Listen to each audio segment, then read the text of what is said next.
पवित्र बाइबल, उत्पत्ति अध्याय 37।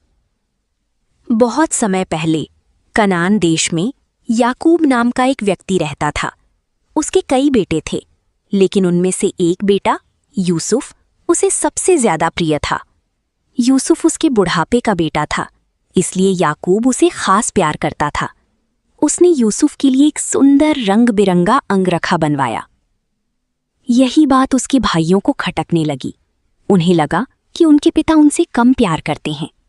धीरे धीरे उनके दिल में यूसुफ के लिए जलन और नफरत भर गई। एक दिन यूसुफ ने एक सपना देखा। उसने अपने भाइयों से कहा, मैंने देखा कि हम खेत में पूले बांध रहे थे और मेरा पूला सीधा खड़ा हो गया और तुम सबकी पूले उसके आगे झुक गए। ये सुनकर उसके भाई और भी गुस्सा हो गए।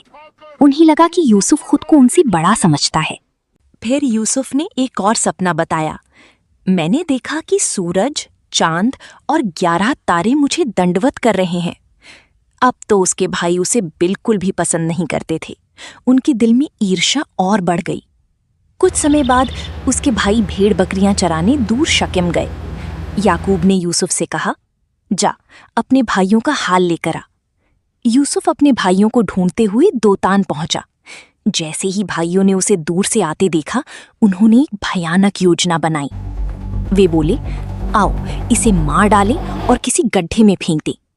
लेकिन बड़े भाई रूबेन ने कहा, नहीं, इसे मत मारो, इसे गड्ढे में डाल दो। वो मन ही मन उसे बचाना चाहता था।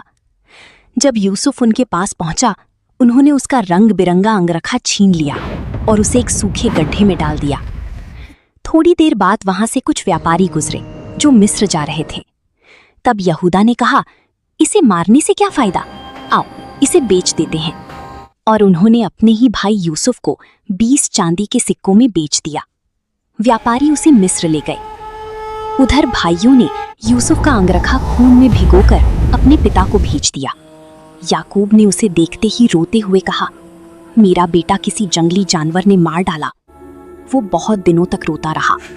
उसका दिल टूट गया था। और इस तरह यूसुफ अपने घर से दूर मिस्र में एक अजनबी जिंदगी की ओर चला गया, जहां आगे चलकर उसकी किस्मत एक नया मोड़ लेने वाली थी।